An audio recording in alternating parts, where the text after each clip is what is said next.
Bonjour et bienvenue sur le Mistral Social Club. Nous retrouvons Valentin pour cette nouvelle édition du magazine 701 On Air réalisée avec l'École de l'Air et de l'Espace et la base 701 de Salon de Provence. Aujourd'hui, nous allons découvrir la place des femmes dans l'armée de l'air au travers de 3 portraits. Bonjour, moi c'est Valentin et j'ai le plaisir de vous retrouver pour ce nouveau numéro de 701 On Air.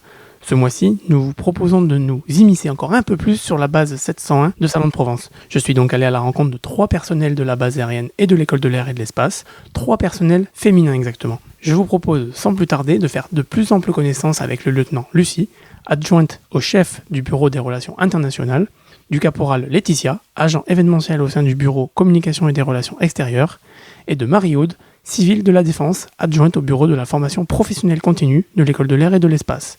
Toutes les 3 m'ont accordé de leur temps pour me parler de leur parcours, leur mission, leur statut de militaire au sein de l'institution. Bonjour à toutes les 3. Est-ce qu'en guise d'introduction, vous pouvez vous présenter s'il vous plaît ? Je m'appelle Marie-Aude Mestre. Je suis depuis le 1er février 2020 au bureau de la formation professionnelle continue au sein de l'École de l'Air et de l'Espace. Je suis la lieutenant Lucie, officier sous contrat de l'Armée de l'Air et de l'Espace. Je me suis engagée le 17 novembre 2017. Ma première affectation, ça a été l'École de l'Air, au poste auquel je suis actuellement, donc au Bureau des Relations Internationales. Je suis la caporal-chef Laetitia, je suis engagée au sein de l'Armée de l'Air et de l'Espace depuis juin 2007 et je suis arrivée à l'École de l'Air cet été, en août 2021. Parlez-nous de votre parcours. J'ai une première carrière qui s'est déroulée au sein de l'Armée de l'Air et de l'Espace. J'ai été sous-officier, spécialité avionique pendant une 20aine d'années et j'ai fini officier de réserve. J'ai quitté l'armée au bout de 20 ans pour intégrer le ministère de l'Éducation nationale et au bout de 15 ans, j'ai eu la chance de pouvoir intégrer le ministère des Armées. J'ai toujours eu envie et toujours espéré pouvoir revenir un jour au sein du ministère des Armées et j'ai pu réaliser ce vœu en 2020 lorsque j'ai pu intégrer l'École de l'Air et de l'Espace. Caporal-chef Laetitia. J'ai travaillé pendant 14 ans à l'Estérel en tant qu'agent de sécurité cabine et muté cet été en tant qu'agent d'événementiel à l'École de l'Air. Pouvez-vous nous parler de vos missions aujourd'hui à l'École de l'Air et de l'Espace ? Aujourd'hui, je suis adjointe à la chef du Bureau de la formation professionnelle continue. Je suis particulièrement en charge du développement de la formation professionnelle continue. La formation professionnelle continue, au sein de l'École de l'Air et de l'Espace, elle comprend les masters spécialisés. Elle comprend aussi les formations drones qui sont proposées par le CIFED. Et nous travaillons actuellement à développer une offre de formation courte, des stages de leadership, des stages à guérissement, dépassement de soi, à destination d'un public étudiant et à les destinations aussi d'entreprises privées qui sont très demandeuses de ce type de formation. Lieutenant Lucie. Donc je suis adjointe au chef du Bureau des Relations Internationales de l'École de l'Air et de l'Espace. Notre mission, c'est d'animer et de mettre en œuvre les plans de coopération bilatérales qui sont décidés au niveau de l'état-major. Donc ça va passer par de l'échange entre cadets. On accueille des élèves internationaux et on envoie des élèves français dans les académies étrangères, que ce soit en échange de scolarité plus ou moins long ou en semaine pour visiter et découvrir l'armée française et notre culture militaire. Caporal-chef Laetitia. Aujourd'hui, je suis chargée de l'accueil et de l'organisation des événements au sein de l'École de l'Air et de la base 701 de Salon. Ça part sur des meetings aériens, ça peut aussi être de l'accueil de VIP sur la base. On s'occupe aussi des conférences qui sont organisées au profit des élèves de l'École de l'Air. Et l'accueil aussi des stagiaires, par exemple les stages de 3e, les stages d'intégration en entreprise. En tant qu'agent de sécurité cabine, équivalent à hôtesse de l'air dans le civil, quelles sont vos missions une fois dans le ciel ? Sur les missions de guerre, c'est le transport de troupes. On transporte les troupes, les militaires qui sont déployés en OPEX pour entre 2 et 6 mois. Sur les missions humanitaires, on emmène toute la sécurité civile, des pompiers, des médecins, des secouristes, tous ceux qui vont être mis en œuvre dès le départ sur des grosses missions humanitaires, sur des catastrophes naturelles. Avez-vous toujours voulu exercer ce métier ? J'ai jamais pensé être militaire quand j'étais enfant parce que je ne viens pas d'une famille de militaires, donc c'était pas ancré dans notre culture.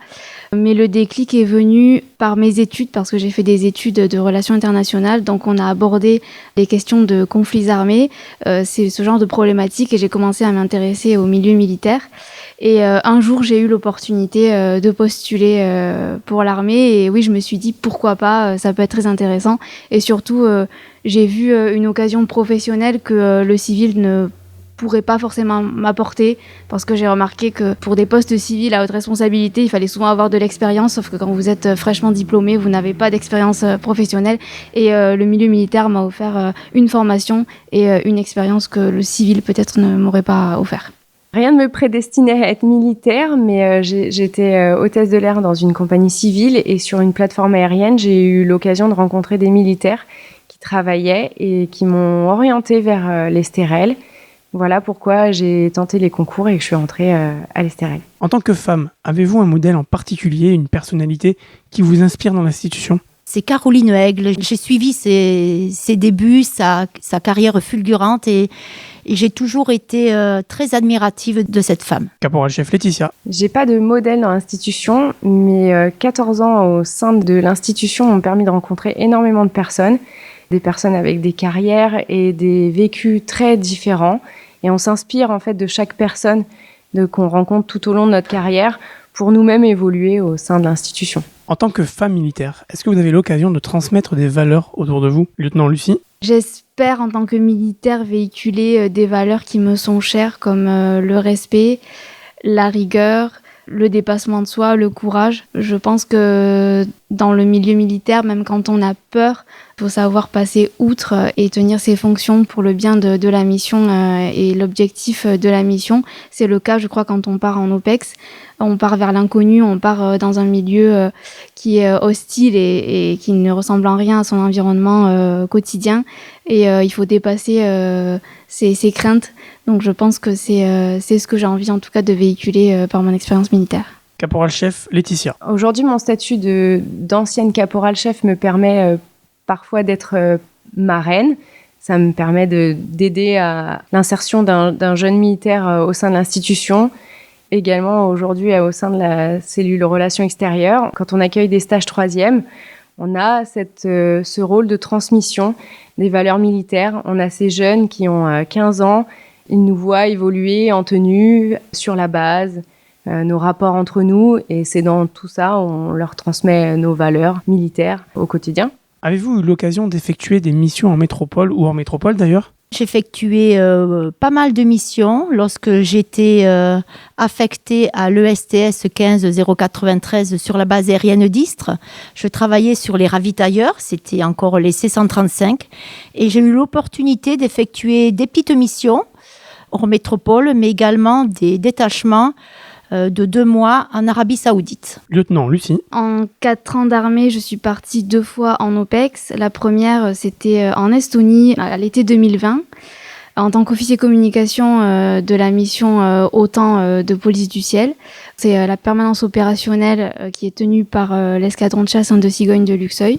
J'ai fait 4 mois en Estonie et la seconde, c'était récemment. J'ai fait 2 mois sur l'opération Barkhane au Mali pour la task force Takuba en tant qu'officier communication également. Caporal-chef Laetitia. Alors à l'Estérel, on est sur toutes les grosses manipulations qui sont d'actualité. J'ai participé à toutes les missions de guerre depuis 2007, donc les missions sur l'Afghanistan, le Mali, le Niger, le Tchad, Centrafrique, la Libye, la Syrie, enfin bref, tous les théâtres en guerre aujourd'hui, et puis des grosses missions aussi humanitaires, par exemple sur Fukushima, sur Irma, le cyclone Irma.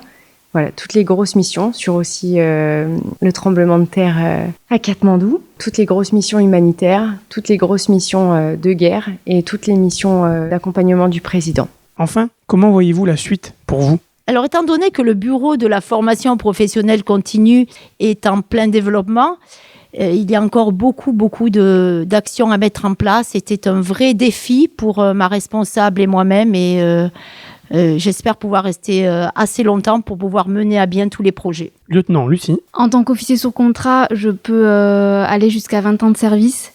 C'est mon objectif.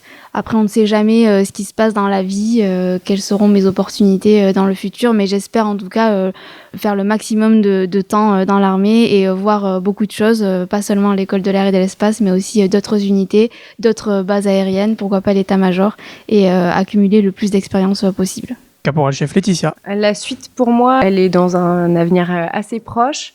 J'envisage une reconversion dans le civil, pas forcément dans l'aéro, pas forcément dans le bureautique.